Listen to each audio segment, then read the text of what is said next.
Okay, this is video number 20. This is a very special video. Video of reflections of life, things I've learned in life. I certainly haven't had any amazing insights in general, and I've not had any amazing insights since my terminal cancer diagnosis, although obviously knowing now that I might have, I do, in all honesty, have probably less than a year left.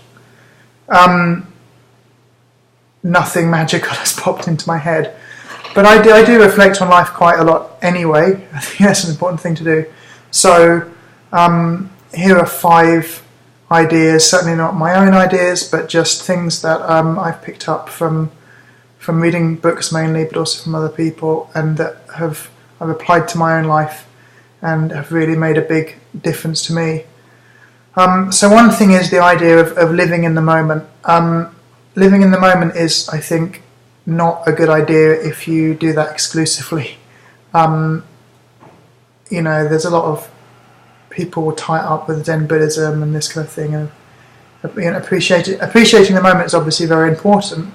But I've found in my life, and looking at the people around me who seem the most happy and the most stable, 2 of the traits those people have is they make plans.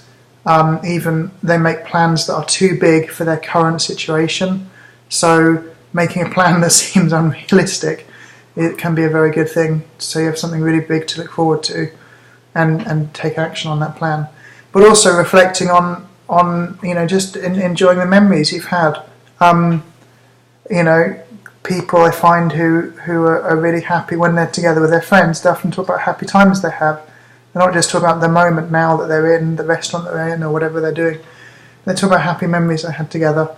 The best way of keeping memories is to keep them in the other people around you. That's why it's important to, keep the people who are precious to you. It's important to keep in touch with them and keep them close to you, keep them in your life. Another really good way is trying to write a diary or whatever. That's something I struggle with, but I make sure my son writes his diary pretty much every day, and we do that together, so that's really fun. And photos are a great way. Again, this is a weak point of mine. I always forget to take photos, often bring the camera along to something and then forget to take any photos. Video is okay, but what's been found in memory studies is that video tends to replace a memory. So if you go travelling and take some video, when you watch those videos, it tends to narrow your memory to just what's in the videos, whereas photos tend to make a flood of memories come back. That's pretty interesting, and that's been proven in a whole bunch of memory studies. Point number 2, which is kind of related to the first one, is that setting goals, I think, is really, really important. And it's important because goals pull you forward, especially in tough times. You got something to aim for. The prize for achieving the goal is not the big thing. It's not even the journey of getting there. The big thing is, if it's a goal that's quite a challenge for you, it's what you become in achieving that goal. So your goal, you might have a goal, a financial goal might be to save up some money. Now if you want to save money, you have to do that at the beginning of the month, not the end. There's this lovely phrase from a guy called Jim Rohn who said he often found he had too much month left at the end of the money. To save the money first. The point is not the amount you save, it's the habit of saving the money. Because then you have this amount of money that's slowly building up that you just don't touch, and it's always there as a buffer. But it's the action of saving the money that makes you into someone who saves money. If you had a goal to lose weight, the point is not you getting down to a certain weight, or let's say it's a fitness goal, running. You get to the point where you are able to run a certain distance in a certain time. That's not the point. The point is what you become, because you'll become someone who exercises regularly or someone who is more careful about what they eat. So the goals pull you forward through tough times, but they also change you into being the kind of person you want, and we can always change. Okay, point number 3, I'm just going to glance at my list, is about lifestyle design and trying to think what you want your average perfect day to be like. So for me, an average perfect day is to get up reasonably early, have a good breakfast with the family, do something useful in the early part of my day, and particularly that's doing spending time with my son, doing some reading with him or helping him write his diary from the previous day if we haven't done it the previous night. So when I'm kind of fresh and alert, do something useful. And then maybe walking with my family. At the moment I can't really go out much in the daytime because the sun makes the skin rash much worse. But that's my kind of average perfect day, and then fitting things around that. So, getting the stuff done I want to do and then fit everything else around that. So planning your average perfect day and particularly building things around that, so deciding what your job should be like around that. If you're someone who is really a morning person, it's no good going to work in the morning if you don't like your job. You have to change your job or find a way to start your work later. If you're lucky enough to live in England and work for a large company, a lot of them do flexi time, so that kind of thing is really good. Maybe working 4 days a week, a longer day, and getting an extra day off. Maybe finding ways to go part-time, negotiating if you can work one day from home or work mornings from home, something like that. All these things are really possible. The way that you do the working from home thing, if you think your company is going to be unreceptive to the idea, is that you basically call in sick one day on a really, really busy day and say you're really sick, but you're going to try and do as much work from home as possible. You've got your computer, you've got your phone, and then the next day when you go back to work, you say, actually, well, I got so much done yesterday working from home, I'd now like to try one morning a week.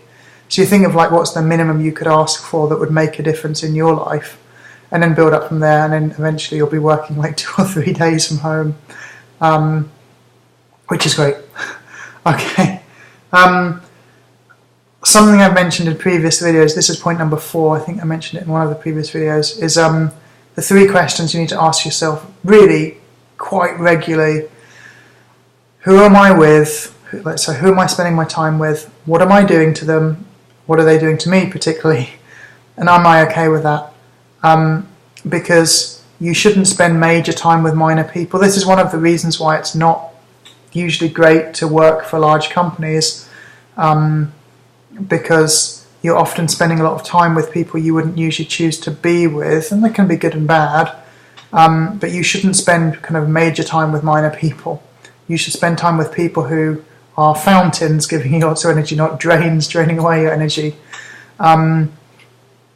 There are people that you can spend limited time with, so people who are good friends but a bad influence on you.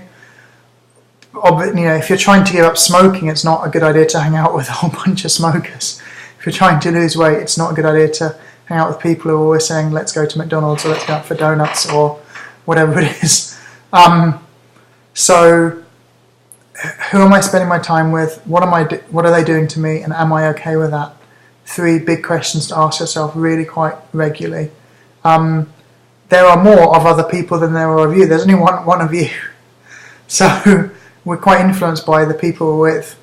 And that's fine. And if there are people who, close friends or old friends, one way to spend time with them is to spend times in very structured group situations and not too long.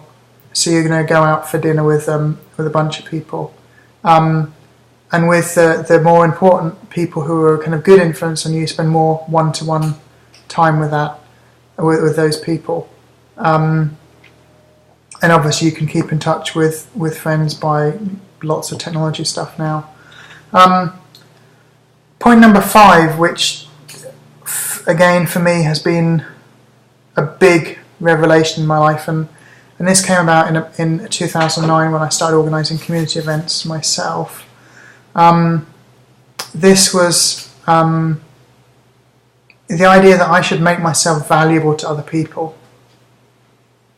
So people who get taken care of in life, it's often because they're valuable to other people.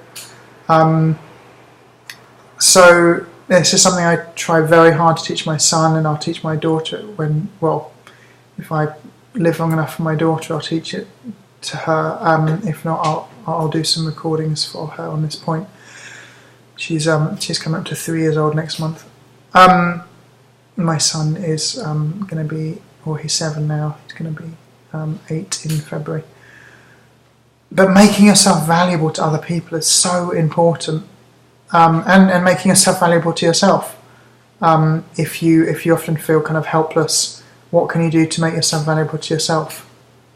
Really obvious example would be if you can't drive, learning to drive is a big thing, because then you're valuable to other people. You can give them lifts there, and then you're also not the helpless person who always has to get lifts from someone else. So I mean, a few of my friends in the UK and a couple of my friends here can't drive, and it's like it would do them a lot of good to learn to drive.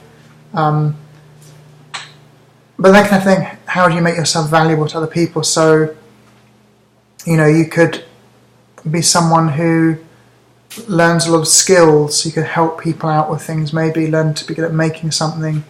Obviously, there's a big divide now a huge divide between people who can use technology and people who struggle with technology. So you being the go-to person who can do tech stuff, that's really amazing. If a friend of yours wants to do something and needs a website, and you're someone who can quickly make a reasonable website for them, or you're someone who can help find information, or you might be someone who has a lot of connections, or you put some effort into making a lot of connections, so you can be the person that introduces people to other people. So there's a lot of ways that you can be valuable. You can learn to be a very good listener. A lot of people feel they're not really getting heard. I always try to listen carefully to what people say, and I try hard to remember what they say. Naturally, I've got quite a bad memory, so I read some books on memory technique, and now I'm typically, a lot of people consider me to be someone with a really good memory. I'm also, in politically correct language, you could say I'm cognitively challenged, which means I'm not very good at grasping difficult concepts, especially multi-step concepts. So I really struggle with games like chess. But I work around that, absolutely fine. I think most people would actually be quite surprised to hear me say I struggle with thinking.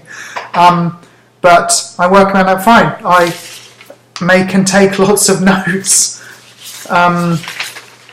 make lots of lists, tick things off. That's how I keep organised. It works really well for me. I study things multiple times. I study every day because lifelong learning is a really important thing in my life. So all those things make me valuable to myself, but also help making me valuable to other people. If you're a naturally cheerful person, that's a way to be valuable to other people. Just helping people out. Because if you take care of other people, they're going to take care of you in the future, but also be valuable to yourself. Take care of yourself, because that's a way of especially helping for your family and your close friends, so that you're not so much of a burden on them. So I hope these reflections have been useful. If you found them useful, please consider making a donation to my cancer fund, which is at matthew@dons.org. That's MATTHEWDONS.org. Thank you ever so much for listening, and I'm really looking forward to your comments. Please leave a comment on YouTube. It only takes a minute, or on Facebook. Thank you.